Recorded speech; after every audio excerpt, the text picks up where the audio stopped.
guys, it's Casey here from Colonial Gardens in Phoenixville, Pennsylvania, but we're not actually on site at the garden center right now. We are in my front yard because I wanted to talk about this beautiful plant that is growing in our pollinator garden. So I'm going to invite our cameraman to come a little bit closer. I apologize for any noise in the background. We're in my front yard, so we've got cars going by, neighbors mowing their lawn, outside gardening as well. This plant next to me is an October Skies Aromatic Aster, and if you want to get even closer, it is currently covered in bees. Take a look at it. They are feeding on all of that pollen and nectar around. Now, this is an aromatic aster, which is a native species of aster here in Pennsylvania.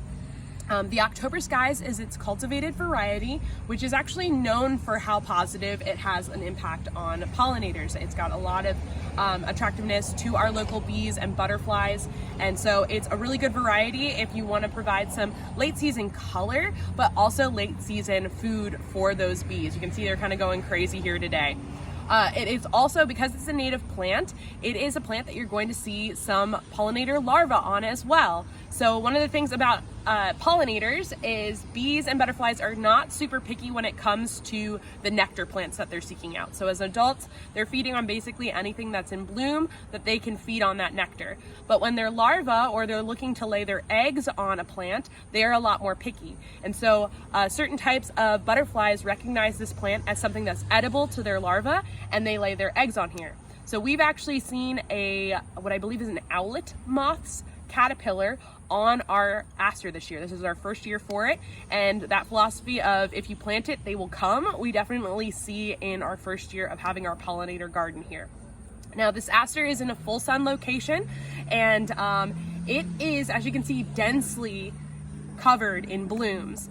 But actually, this aster could get a lot larger than it already is, and they can grow up to be 4 to 5 feet tall, and sometimes people find them to be a little bit leggy in their yard. So what we did with ours is earlier in the year, around May and June, we cut the plant basically in half. We chopped off the top third to a half of the plant, and what that does is it encourages the plant to, instead of grow tall and leggy, to grow more branches and stay compact. So the October Skies is already a compact variety for asters, but we kept it round and more manageable in size by cutting it back, and you can do that 1 to 3 times up until about July. When we hit July, you want to stop cutting it back because you want to give it the opportunity to form those flower buds and start keeping it blooming. I really like October Skies because of the color. It's like a periwinkle color with these really beautiful yellow centers. But Zach, who's on our landscape design team, he really likes Radon's Favorite, which is a variety that's a little bit more violet and has a longer bloom time for him. So there's a lot of different spectrum of colors you can go for and sizes, but aromatic asters are a great choice for a late season color and pollinator friendly plant for your garden. If you'd like to see it, you can check us out at our garden center, Colonial Gardens in Phoenixville, PA. Thanks for watching.